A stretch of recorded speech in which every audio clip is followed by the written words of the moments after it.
Hello friends, मेरा नाम doctor अंकित पोद्दार, मैं एक लैप्रोस्कोपिक सर्जन हूँ मुंबई से।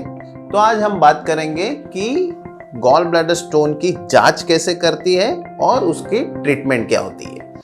तो जिस तरीके से मैंने हमारे पहले वीडियो में बताया कि अगर आपको गॉल ब्लैडर स्टोन के अगर कॉम्प्लिकेशंस है या उसके कुछ सिम्टम्स आने लग गए हैं, यानी पेन या फिर वोमिटिंग या फिर ब्लोटिंग हो रहा है, रात में सबसे ज़्यादा हेवी मील्स खाने के बाद अगर आपको तकलीफ आ रही है, तो आप अगर कोई सर्जन से मिलते हैं तो हम सबसे पहले हम एक सोनोग्राफी, जो एक बेसिक टेस्ट होता है पेट की सोनोग्राफी करके, उसमें हम जान सकते हैं कि आपको गॉल ब्लैडर में स्टोन है या नहीं, उसकी साइज क्या है और वो जो स्टोन्स है वो कहीं अटका हुआ है या नहीं, ताकि ये जो अगर नली में अटका है या मेन पित्त की थैली में अटका है तो ये हम सोनोग्राफी से पता कर सकते हैं।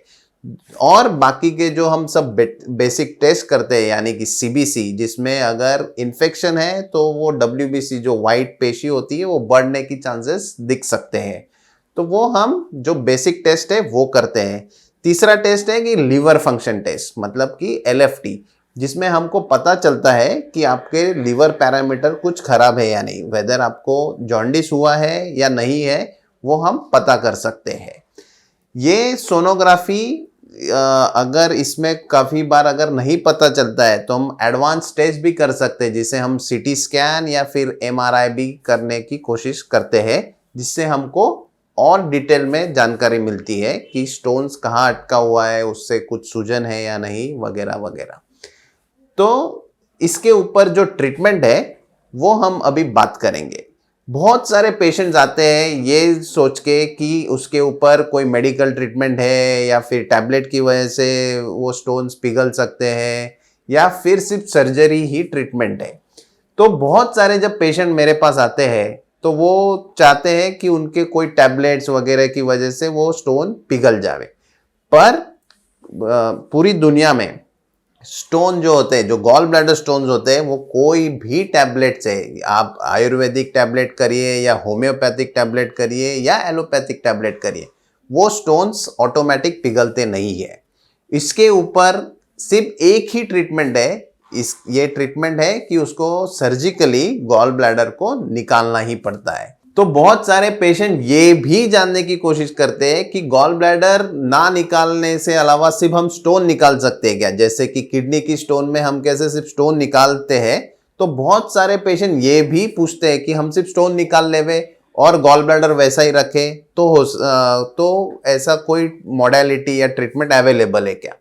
तो मैंने जैसे आपको प्रीवियस वीडियो में बताया कि गॉल ब्लैडर अगर कॉन्ट्रैक्ट करना बंद कर देता है तो जो बड़ा पित्त होता है उसकी वजह से स्टोन्स होते हैं। तो अगर हम बाय चांस ऐसा कोई ट्रीटमेंट अवेलेबल भी होता है कि हम सिर्फ स्टोन निकाल लेवे, तो जो ऑलरेडी आपके शरीर में गॉल ब्लैडर काम नहीं कर रहा है, तो जो पड़ा पड़ा पित्त है तो वापस स्टोन्स होने के संभावना होती है।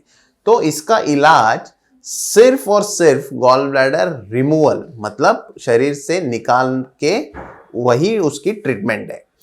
तो इसके बारे में हम बात करेंगे कि ये जो सर्जरी है, गॉल ब्लैडर रिमूवल सर्जरी, वो कौन से टेक्निक से हम करते हैं।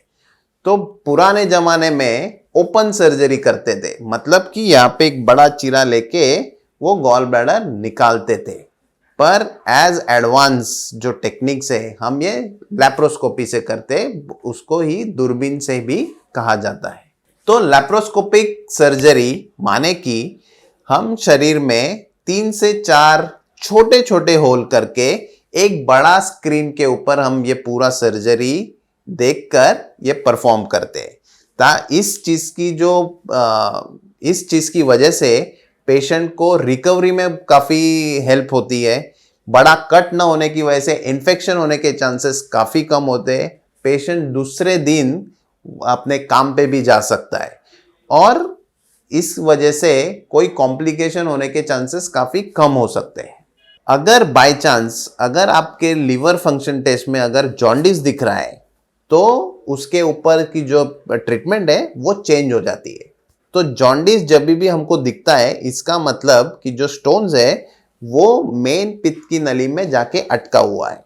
तो सबसे पहले हम ERCP के द्वारा, मतलब कि मुंह से कैमरा डाल के वो मेन पित्त की जो नली में जो स्टोन अटका हुआ है उसको हम पहले निकालते हैं और फिर दूसरे दिन हम गॉल ब्लैडर लैप्रोस्कोपिकली निकालते हैं।